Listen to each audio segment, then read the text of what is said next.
નમસ્કાર, જય હિન્દ અને સ્વાગત છે તમારું લક્ષ્યમ એકેડેમીના આ પ્લેટફોર્મ પર. દોસ્તો, ગુણ સેવાની અંદર એક 12 પાસ ઉપર ભરતી જાહેર થઈ છે અને એક્સરે આસિસ્ટન્ટની આ ભરતી છે. આવો માહિતી લઈએ આખી આ ભરતી વિશે કે ક્યારેથી ફોર્મ ભરાવાના શરૂ થશે, કેવી રીતે ફોર્મ ભરાશે. તો દોસ્તો, તમને ખ્યાલ જ હશે કે ગુણ સેવા છે એટલે કે GSSB એમના દ્વારા એક્સરે આસિસ્ટન્ટની વર્ગ 3ની ભરતી એ જાહેર કરવામાં આવી છે. ફોર્મ ભરાવાના શરૂ થશે 15મી સપ્ટેમ્બર, બરાબર, 15મી સપ્ટેમ્બરે એન્ડ થશે. 1લી સપ્ટેમ્બરથી લઈને 15મી સપ્ટેમ્બર સુધી આના ફોર્મ એ ભરાશે. પોસ્ટનું નામ છે એક્સરે આસિસ્ટન્ટ વર્ગ 3. જગ્યા કેટલી છે? ટોટલ જગ્યા છે 40. ટોટલ 40 જગ્યા ઉપર એક્સરે આસિસ્ટન્ટની આ ભરતી છે.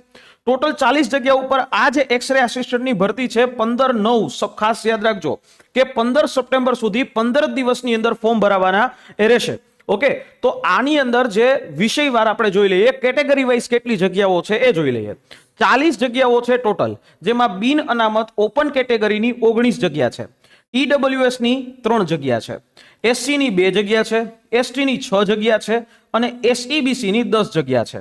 જો અહીંયા મહિલાઓ માટે પણ જગ્યા રિઝર્વ છે. ઓપન કેટેગરીની 6 મહિલાઓ લેવાશે. EWS ની મહિલાઓમાં અહીંયા જગ્યા છે જ નહીં, એટલે અહીંયા ઓપનમાં મહિલાઓએ ફોર્મ ભરાય. અનુસૂચિત જાતિવાળી મહિલાઓ પણ ઓપનમાં જ ભરાય. અનુસૂચિત જનજાતિ છે તો એમાં 1 મહિલા લેવાશે. SEBC ની 3 મહિલાઓ લેવાશે અને એક્સ સર્વિસમેનમાં 4 જે છે એક્સ સર્વિસમેન આ ભરતીની અંદર લેવામાં આવશે. આ રીતે આખી આ ભરતી છે. રેડી? ટોટલ જગ્યા છે ફરી પાછું 40 જગ્યા છે. ઓકે, હવે આમાં કેટલી એજના લોકો છે અહીંયા આ ભરતીમાં અપ્લાય કરી શકે?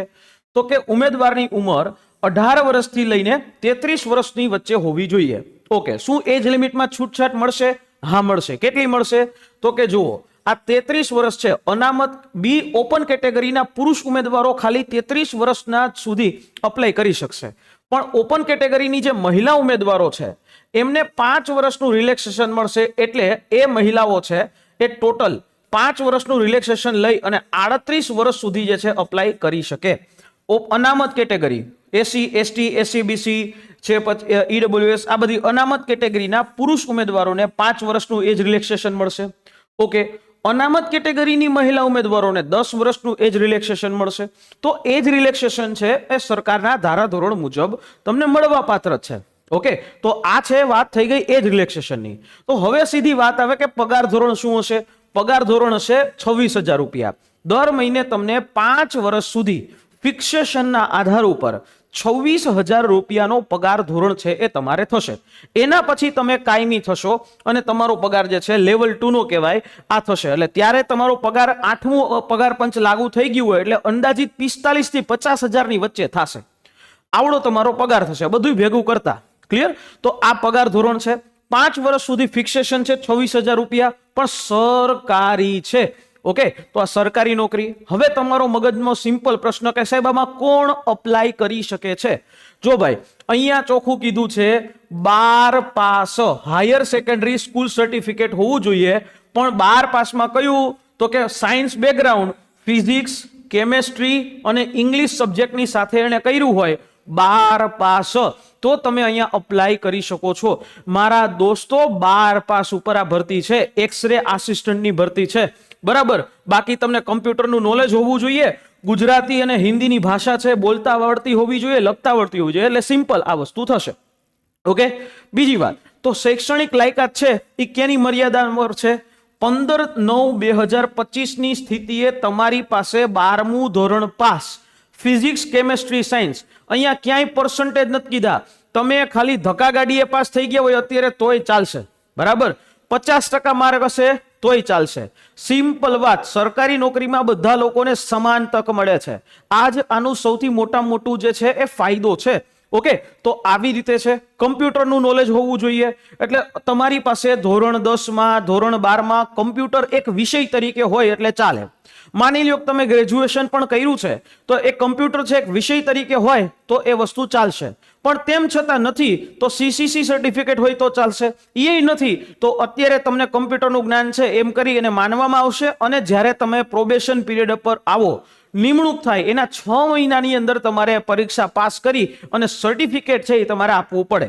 ઓકે, અરજી ફરી પાછું એક વખત રિપીટ કરું છું, 1 સપ્ટેમ્બરના રોજ અરજી કરવાનું શરૂ થશે 15 સપ્ટેમ્બર સુધી. એટલે આ વિડીયો મારા તમામ 12 સાયન્સ કરેલા મિત્રોને સુધી એ પહોંચાડી દો. આવડી મોટી ભરતી છે, મહેનત કરશો, ખાલી મહેનત જે છે હું ચોક્કસથી કહું છું કે કેલ્ક્યુલેટેડ મહેનત કરશો તો ચોક્કસથી તમારું નામ છે એની અંદર એ આવી જશે. બરાબર. બીજી વાત કે અહીંયા ફી છે, ઓપન કેટેગરી વાળાને 500 રૂપિયા ફી છે અને અનામત કેટેગરી વાળાને 400 રૂપિયા ફી છે.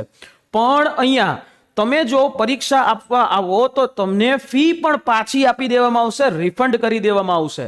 એટલે વિચારો કે સૌથી મોટો ફાયદો કે ફી છે એ પણ તમને પરત કરી દેવામાં આવે છે. ઓકે, હવે આખી આની પરીક્ષા પદ્ધતિ છે એ સમજી લ્યો. જો ભાઈ, આની અંદર MCQ થી અથવા CBRT થી, MCQ અથવા તો CBRT એટલે કે કમ્પ્યુટર બેઝ ટેસ્ટ આવે એ પ્રકારે બંનેમાંથી જે પણ અનુકૂળ પડશે એ રીતે પરીક્ષા થશે. જનરલી અત્યારનો ટ્રેન્ડ મુજબ છે કમ્પ્યુટર બેઝ ટેસ્ટ પરીક્ષા આવી શકે છે. પણ પાર્ટ એ છે, આમાં 2 પાર્ટ છે. ઓકે, 2 પાર્ટ છે. એક પાર્ટ એ જેની અંદર તાર્કિક કસોટીઓ એટલે રીઝનિંગ અને ડેટા ઇન્ટરપ્રિટેશન, એના 30 માર્ક આવે. ઓકે, તાર્કિક કસોટીઓ છે જેમાં એમાં રીઝનિંગ, ગાણિતિક કસોટીઓ એટલે મેથ્સ, એના 30 માર્ક. પાર્ટ એ છે એ 60 માર્કનું હોય.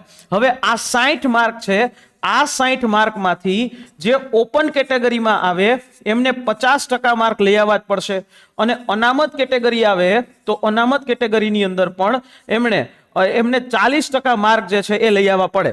બરાબર, તો તેમનું નામ છે એ મેરિટ લિસ્ટની અંદર આવી શકે. બરાબર. પાર્ટ બી છે તો એ પાર્ટ બી ની અંદર ભારતનું બંધારણ, વર્તમાન પ્રવાહો, ગુજરાતી અને અંગ્રેજી કોમ્પ્રિહેન્શન, આના ટોટલ થશે 30 માર્ક. અને પાછું જે તમે જે ભણ્યા છો એટલે સાયન્સ બેકગ્રાઉન્ડમાંથી 120 માર્કનો પ્રશ્ન છે એ તમને આવશે.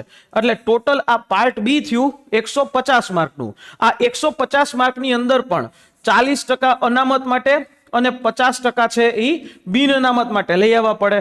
બરાબર, આ તો રહેશે જ. બીજી વાત કે આખી જે પરીક્ષા છે એ 210 માર્કની થશે. તમારું આખું પરીક્ષા છે એ 210 માર્કની આખી વસ્તુ એ થશે. રેડી, 210 માર્ક છે એમાંથી જ ફાઇનલ સિલેક્શન થશે. ડન છે. ખાલી 210 માર્ક, એક જ પરીક્ષા છે, કોઈ ઇન્ટરવ્યુ નથી, સીધું જે છે તમને નોકરી મળી શકે એમ છે. બરાબર. તો આની અંદર જે છે નેગેટિવ માર્કિંગ પણ 0.25 આવશે. 0.25 છે એ નેગેટિવ થશે. શું થશે? નેગેટિવ માર્કિંગ છે એ તમારું થશે. ક્લિયર છે? હવે બીજી વાત કે જો અહીંયા ક્વોલિફાઈંગ સ્ટાન્ડર્ડ જે છે એ તો ચોક્કસથી છે પાર્ટ એ પાર્ટ બી નું. બરાબર, સ્વતંત્ર એટલે અલાયદું, એટલે મેં જેમ તમને સમજાવ્યું કે બેયમાં તમારે મિનિમમ જે ક્વોલિફાઈંગ છે એ તમારે લઈ આવવા ફરજિયાતપણે એ આવે. ઓકે, હવે આની અંદર તમારા જેટલા વધારે માર્ક હશે એમાં ડોક્યુમેન્ટ વેરિફિકેશનમાં જે કુલ ભરતી છે એટલે 40 છે તો 40ના 2 ગણા બોલાવાય એટલે 80 ઉમેદવારો છે એને અહીંયા બોલાવવામાં આવશે ડોક્યુમેન્ટ વેરિફિકેશનમાં. ઓકે, 80 ઉમેદવારોને ડોક્યુમેન્ટ વેરિફિકેશનમાં બોલાવશે અને એમાંથી જે છે જેના વધારે માર્ક હશે એનું આખું એક મેરિટ લિસ્ટ બનશે અને એ લોકોને એક્સરે આસિસ્ટન્ટ તરીકે નોકરી છે એ સરકારી નોકરી છે એને મળશે. જો દોસ્તો તમે ઈચ્છો છો સરકારી નોકરી મેળવવા માટે અને આની ઉપર તૈયારી કેવી રીતે કરવી એ ઈચ્છો છો તો આ હેલ્પલાઇન નંબર છે એના ઉપર કોલ કરી દેજો કે જ્યાં તમને આ સમગ્ર માહિતી છે એ તમને ઓન ધ સ્પોટ મળી જશે અને તૈયારી જે છે એક્સરે આસિસ્ટન્ટની કરી શકાય. 12 પાસ જ છે અને 12 પાસ ઉપર તમને આવડી સરસ મજાની ઓપોર્ચ્યુનિટી મળી છે. તો કચાશ ન કરતા તૈયારી જે છે કરી અને સિલેક્શન સરકારી નોકરી છે એ મેળવી શકો છો. આ વિડીયો અમારા જે 12 પાસ કરેલા સાયન્સ બેકગ્રાઉન્ડ વાળા મિત્રોને શેર કરી દેજો અને અમારી આ યુટ્યુબ ચેનલ જો ગમી હોય તો એને સબસ્ક્રાઇબ કરી દેજો, જ્યાં તમને આ પ્રકારે ભરતી વિષયક તમામ અપડેટ્સ છે એ મળતા રહેશે.